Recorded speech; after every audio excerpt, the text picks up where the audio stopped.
அனைவருக்கும் வணக்கம். ஒரு சூப்பர் எம்மியான ஃப்ளேவர்ஃபுல்லான இட்லி பொடி வெறும் 7 இன்க்ரீடியன்ட்ஸ் வச்சு எப்படி பண்ணலான்னு சொல்ல போகிறேன். மறக்காமல் சேவ் பண்ணி ட்ரை பண்ணி பாருங்கள் வீட்டில். ஃபர்ஸ்ட் ஒரு கப்பில் ஃபுல்லாக உளுந்து எடுத்து அதை நல்லா பொன்னிறமாக வறுத்துக்கோங்க. அண்ட் அது கூட 1/2 கப் ஆஃப் கடலைப்பருப்பு வறுத்துக்கலாம். உங்கள்கிட்ட மெஷரிங் பவுல்லாம் இல்லைன்னா நீங்கள் எந்த கப்பை எடுக்கிறீங்களோ இல்லை டம்ளர் எடுக்கிறீங்களோ அதிலே இதெல்லாம் மெஷர் பண்ணி போடுங்க.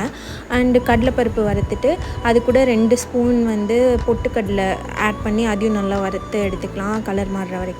அப்புறம் வரமிளகா நான் கொஞ்சம் காரமாக இருக்கணுன்றதுனால 1/4 கப் ஆட் பண்ணியிருக்கேன். உங்களுக்கு காரம் எவ்வளோ வேணுமோ அதுக்கேற்ற மாதிரி நீங்கள் ஆட் பண்ணிக்கோங்க. அது கூட கருவேப்பிலையும் நான் ஒரு 1/4 கப் ஆட் பண்ணியிருக்கேன். உங்களுக்கு கருவேப்பிலை ஃப்ளேவர் பிடிக்காதுனா நீங்கள் இன்னும் கொஞ்சம் கம்மியாக ஆட் பண்ணிக்கலாம். அது கூட கல்லுப்பு அண்ட் பெருங்காய பவுடர். அவ்வளோதான், சூப்பர் எம்மி ஃப்ளேவர்ஃபுல்லான இட்லி பொடி ரெடி ஆகிடும். மறக்காமல் வீட்டில் ட்ரை பண்ணி பாருங்கள். முக்கியமான விஷயம், பல்ஸ் மோடில் அரைங்க.